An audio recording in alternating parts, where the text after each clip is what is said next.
میرے مربیان کی بات ادھر کرو گے تو تمہارا مولوی عدنان رشید. میں نے کہا جتنا مجھے تم کہو گے اتنا ہی میں تمہیں لٹاؤں گا. تمہارا مولوی جو ہے عدنان رشید جو تمہارے لیے حجت ہے, وہ اس لیے کہہ رہے ہیں.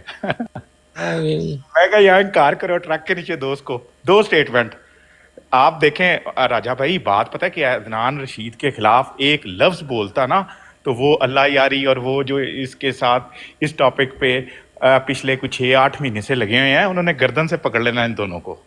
اس لیے یار میں آپ کو بالکل آپ ٹھیک کہہ رہے ہو. میں آپ کو ایک جملہ صرف کہہ دیتا ہوں. یہ عدنان رشید جو ہے نا, جب اس سے ڈبیٹ شروع, ہمارے یہاں اپنی ٹیم ہے جو بات کرتی ہے, تو چلو خیر یہ پبلکلی نہیں کرنے والی بات, لیکن میں ایک صرف کہہ دیتا ہوں کہ اس بندے کا سب سے پہلے میں نے اس کو آئیڈینٹیفائی کر لیا تھا ٹویٹر سے ہی, کہ اس نے ابھی لبادہ اڑا ہوا تھوڑا بہت, یہ وہی روایتی نکلے گا, بدزبانی کرے گا, تو وہی پھر اس نے ٹویٹر پہ بھی شروع کر دی, اور پھر بعد میں بھی جو کچھ چیزیں جو دیکھی, تو اس کو بھی تھوڑی بہت پاپولیرٹی ملی ہے, وہ جماعت کی نسبت سے ہی ملی ہے. خیر سے بالکل بالکل. چلیں, بہرحال جزاک اللہ جی. اپنا میاں جی اور فتح اسلام بھائی میں نے کنٹینیو آپ کر سے لیا. یہ میں پوچھا تھا, جی اپنے اور آپ نے جو فرق بتائی ہے مجھے, آواز آ رہی ہے میری؟ جی آ رہی ہے. جی آ رہی ہے. میں کہہ رہا ہوں میں نے آپ سے فرق پوچھے تھے, اور جو آپ نے موٹے موٹے فرق بتائے نا, وہ جو مرزا صاحب ہے ان کی نبوت کے گرد ہی مطلب وہ 4-5 فرق گھوم رہے ہیں. میں پوچھنے کا مقصد یہ تھا کہ جو عبادات ہیں اور جو شرعی احکامات ہیں, اصول ہیں, وہ مختلف ہیں یا وہ سیم ہے؟ یہ میرا پوچھنے کا مقصد تھا. نہیں, اس میں ہمارا کوئی اختلاف نہیں ہے. عمومی طور پہ ہم رسول اللہ صلی اللہ علیہ وسلم کی شریعت کو اور ان کے دین کو ہی مانتے ہیں, اور قیامت تک حضرت صلی اللہ علیہ وسلم کی نبوت اور ان کی کتاب اور ان کی شریعت ہی واجب العمل ہے, جس کا ایک شوشہ یا ایک نقطہ بھی منسوخ نہیں ہے. اس اچھا, میں اور اگر آپ کہتے ہیں تو میں یہی بات آپ کو حضرت مسیح موعود علیہ السلام کی تحریرات سے بھی پڑھ کے سنا سکتا ہوں, جس میں انہوں نے باقاعدہ طور پہ اس بات کا ذکر کیا ہے کہ نہیں ٹھیک ہے, ہمارے میں مذہب کا خلاصہ اور لب لباب لا الہ الا اللہ محمد رسول ہے. اور وہ جو اعتقاد جو ہم اس دنیاوی زندگی میں رکھتے ہیں, اور جس سے بافضل توفیق باری تعالیٰ ہم اس عالم گزراں سے کوچ کریں گے, وہ یہی ہے. اور اس کا جو عمومی طور پر مفہوم اور نتیجہ نکلتا ہے وہ یہ ہے کہ اب کوئی ایسا الہام من جانب اللہ نہیں ہو سکتا جو قرآن کریم کو منسوخ کرے, یا قرآن کریم کے ایک شوشہ یا نقطے میں بھی ترمیم یا تفصیل کرے. ٹھیک ہے, یعنی جو شرعی اصول ہیں اور جو عبادات ہیں وہ ساری سیم ہے, ایسا ہی ہے نا؟ جی بالکل. تو ایک چیز میں نے یہ پوچھنی تھی کہ جو دجال آئے گا, دجال کو آپ لوگ ایک سنگل پرسن کے طور پہ نہیں, اس کو بلکہ فتنہ دجال کہتے ہیں, کہ وہ ایک اکیلا بندہ نہیں ہوگا, اس کا فتنہ ہے, جس کو میرا ایک دوست ہے احمدی, اس نے بتایا تھا کہ جو بنی اسرائیل کی قوم ہے, جو عیسائی ہیں, فتنہ دجال اصل میں وہ ہیں, ایسا ہی ہے؟ قرآن کریم میں بلکہ حدیث میں رسول اللہ صلی اللہ علیہ وسلم نے جب یہ کہا کہ جب تم دجال کو دیکھو تو اس کے سامنے سورہ کہف کی ابتدائی 10 اور آخری 10 آیات کی تلاوت کرنا. تو وہ ظاہری بات ہے, جب اس کے اوپر ان کے تلاوت کی جانی ہے تو اس کا مطلب ہے اس کو پڑھ کے سنائی جائیں وہ 10 آیات, اس سے اس کا رد نکلے گا. اور وہ آپ 10 آیات پڑھ لیں تو اس میں جس قوم کا اور جس طبقے کا ذکر نکلتا ہے وہ دجال ہے. جو دجل کرتا ہے کہ قرآن کریم اللہ کی کتاب نہیں ہے, تو قرآن کریم اس کا ان کو جواب دیتا ہے کہ قرآن اللہ کا کلام ہے. جو دجل یہ کرتا ہے کہ خدا تعالیٰ, میری عرض سن لینا, جو دجل کرتا ہے کہ خدا تعالیٰ نے ایک بیٹا بنا لیا, تو قرآن کریم اس کی نفی کرتا ہے. خدا تعالیٰ اس میں کہتا ہے کہ زمین اور آسمان پھٹ کیوں نہ جائیں اس بات سے کہ لوگوں نے کہہ لیا کہ رحمان ایک جو ہے وہ اللہ کا بیٹا ہے. تو یہ ساری کی ساری باتیں جس قوم کا, جن عقائد کا رد اس میں ہے, ایتھزم اور کرسچینٹی اور جن لوگوں نے جھوٹے پروپیگنڈے کر کے اسلام کو بدنام کرنے کی کوشش کی، وہ دجالی فتنے ہیں۔ ٹھیک ہے، یعنی احمدی اور نان احمدی مسلمز کے علاوہ جو مذاہب کے لوگ ہیں وہ دجالی فتنوں میں آتے ہیں، ایسا ہی ہے؟ سارے مذاہب کو نہیں، ہم پورے مذہب کو نہیں کہہ سکتے، اس مطلب گروہ کو جو دجل کرتا ہے، کرسچینٹی جو کو فتنہ زیادہ آپ کہہ رہے ہیں؟ جو فتنہ دیکھیں ہر کرسچن بھی تو نہیں نا یہ فتنہ بازی کرتا۔ جی ٹھیک ہے۔ اور یہ میجورٹی آف جو دا کرسچنس تو اب ویسے ہی ایتھیزم کی طرف چلے گئے ہیں۔ آپ اگر کسی کرسچن سے ڈسکشن کرتے ہیں تو میجورٹی ان میں ان ممالک کے اندر وہ ٹپیکل بعض ہوں گے، میں یہ نہیں کہتا ہوں کہ نہیں ہیں، ان میں ہیں، لیکن میجورٹی آف دا یہاں کے آپ یوتھ کو ملتے ہیں تو وہ خود کرسچینٹی سے بتا رہے ہیں۔ اچھا ٹھیک ہے، اور یہ جو فتنہ دجال ہے، جو دجالی فتنہ، یہ تو 1400 سال سے چلتا آ رہا ہے اور اس سے پہلے بھی تھا۔ ٹھیک ہے، تو اس میں رسول اللہ صلی اللہ علیہ وسلم نے کب کہا کہ دجال اب نہیں ہے؟ رسول اللہ صلی اللہ علیہ وسلم کی ایک حدیث ہے کہ اگر اب میرے سامنے آئے گا تو میں تمہاری طرف سے اس سے حجیج کروں گا، حجیج کے الفاظ ہیں کہ اس سے جھگڑا کروں گا، اور اگر بعد میں آئے گا تو مسیح ابن مریم اس سے لڑے گا۔ تو اس ٹائم جب بھی کوئی بنی اسرائیل کا جو مطلب دجالی یہ جو ہے مذہب کا ماننے والا تھا، وہ نبی صلی اللہ علیہ وسلم کے سامنے آتا تھا تو اس کے ساتھ جھگڑا شروع کر دیتے تھے۔ رسول اللہ صلی اللہ علیہ وسلم نے نجران کے پادریوں کے ساتھ کیا کیا تھا؟ مباہلہ کیا نا، لیکن وہ مباہلہ انہوں نے تو نہیں ہوا ہی کیا۔ نہیں تھا، مباہلہ تو ہوا ہی نہیں تھا۔ ہاں نہیں کیا انہوں نے۔ ہاں تو وہ اس زمانے میں وہ نکلے تھے مقابلے میں اس زمین کے اوپر، سوائے جو ہے وہ مکے اور مدینے کے، تو یہ بتایا نا، تو وہ اس کے یعنی جو خروج کا دجال جو ہے وہ مکی اور اس کے مدینے میں داخل نہیں ہو سکے گا۔ اس کا یہ ہے نا کہ وہ خروج کیا کرے گا، کہ وہ خروج اس زمانے میں کرے گا، اس کو طاقت مل جائے گی اس زمانے میں، تو اس کو اقتدار ملے گا۔ ہم مسلمان ہیں نان احمدی، یہ کہتے ہیں کہ جو مرزا صاحب تھے آپ کے وہ بھی مکہ مدینہ میں داخل نہیں ہو سکے تھے، یہ بات حقیقت ہے؟ مکے اور مدینے میں اگر نہیں داخل ہو سکے تو پھر اس سے کیا نتیجہ نکالنا؟ نہیں، وہ پھر کہتے ہیں کہ یہ انہی 30 دجالوں میں سے ایک ہے جو بات نبی سنیں، صلی اللہ علیہ دجال وسلم نے فرمایا تھا۔ میری عرض سنیں نا، دجال اگر یروشلم میں بیٹھا ہو مثال کے طور پہ، تو مسیح آپ کے حساب سے مسیح ابن مریم کو اس کو مکے اور مدینے میں جا کے قتل کرنا چاہیے؟ نہیں، مکہ اور مدینے میں تو داخل ہی نہیں ہو سکتا نا وہ۔ تو میں یہی بات ہے نا کہ مسیح کی اولین ذمہ داری کیا ہے؟ مکے اور مدینے میں رہنا یا دجال اس کے ساتھ جنگ کرنا؟ میں نے آپ سے یہ سوال کیا ہے کہ میں نے بھی جو آپ نان سے احمدی لوگ، سوال کے جواب میں ہی سوال کر رہا ہوں کہ مسیح کی اولین ذمہ داری کیا ہے کہ مکے اور مدینے میں دجال کا بیٹھ کے خاتمہ کر لیجیے۔ میری ہاں تو ٹھیک ہے، اس کے لیے جہاں پر دجال نے ہونا انہوں نے وہیں پہ جانا ہے نا۔ دشمن آپ کا ایسٹرن بارڈر پہ ہو اور آپ بنگلہ دیش کے بارڈر پہ فوجیں بھیج دیں، یہ پاسبل ہوگا؟ نہیں ظاہر ہے جہاں پہ دجال ہوگا وہیں پہ ہوں گے وہ، مطلب اسی کے پاکستان ساتھ پہ انڈیا حملہ کرے، آپ یہ کہہ سکتے ہیں کبھی کسی صورت میں مان لیں گے کہ انڈیا پاکستان پہ حملہ کرے اور پاکستان فوج جو ہے افغانستان کے بارڈر پہ لگا دے ساری؟ نہیں، میں آپ کی بات میں سمجھ گیا ہوں، لیکن یہ میرا اپنا پوائنٹ آف ویو نہیں ہے، اپنا موقف نہیں ہے۔ میں آپ کو کہہ رہا ہوں کہ نان احمدی لوگ جو ہے، ہم مسلمانوں میں یہ بات کہی جاتی ہے کہ جو نبی صلی اللہ علیہ وسلم کی حدیث ہے کہ میرے بعد 30 جھوٹے دجال آئیں گے، تو جو مرزا صاحب تھے وہ بھی ان میں سے ایک تھے، اسی لیے وہ مکہ مدینہ میں داخل نہیں ہو سکے۔ تو میری بات سنیں، وہ جو مہدی سوڈانی تھا اس نے تو مکے کے اندر بیٹھ کے خانہ کعبہ کے اندر بیٹھ کے دعویٰ کیا تھا، تو اس کو آپ نے سچا مان لیا؟ نہیں، بالکل نہیں۔ تو وہ تو مکے میں بھی داخل ہو گیا، پھر اس کو کیوں آپ کہتے ہیں وہ سچا نہیں تھا؟ نہیں، میں مسلمہ بات سنیں نا، مسلمہ تو مکے اور مدینے تک رسول اللہ صلی اللہ علیہ وسلم سے ملاقات کرنے کے لیے آیا تھا، کہ اس کو سچا مان لیا تھا؟ نہیں، بالکل نہیں۔ تو پھر تو ان کی دلیل تو پھر ٹوٹ گئی نا۔